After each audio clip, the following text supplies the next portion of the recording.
Now, the prosecution has called on judges to find France's former president, Nicolas Sarkozy, guilty of criminal conspiracy by having instigated meetings with officials of the Libyan regime to receive funds to finance his election campaign, led to him becoming president of France in 2007. Well, today, the prosecutors are sent to present their closing statements, and we're going to cross then to the court, talk to our reporter, Olivia Bizot, who joins us from there.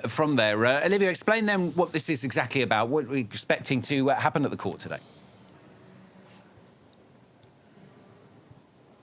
Well, it's day 2 of the prosecution's 3-day marathon here at the courthouse, and they haven't wasted any time. On day 1, they already asked the judges to convict Nicolas Sarkozy of criminal conspiracy, and this is unusual because the prosecution usually waits until the closing argument on the final day, so tomorrow, to make these sorts of requests. Now, to understand the stakes here, during the initial trial in September 2025, Sarkozy was acquitted of 3 major charges, but he was found guilty of criminal conspiracy and was sentenced to 5 years in prison. So by locking that conviction in from day 1, the prosecution is essentially telling the judges, look, the lower courts were correct, there is conspiracy, and they don't want this appeal trial to dilute that first conviction.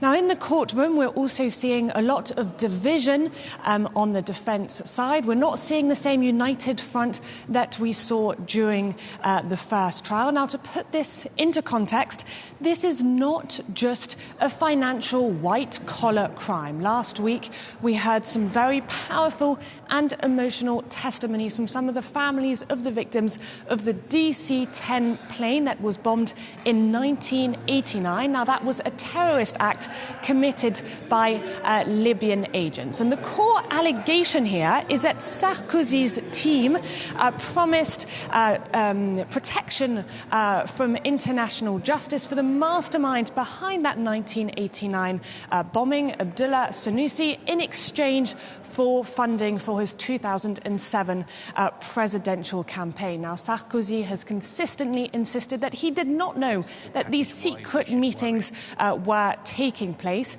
and he has even blamed his subordinates. But they're not having it. That's why, for example, his right-hand man, Claude Guéant, who is absent from this court, has written to the judges saying that he completely contradicts Sarkozy's testimony. So the prosecution is trying to use these contradictive messages to show that there is no way that Sarkozy did not know what was going on.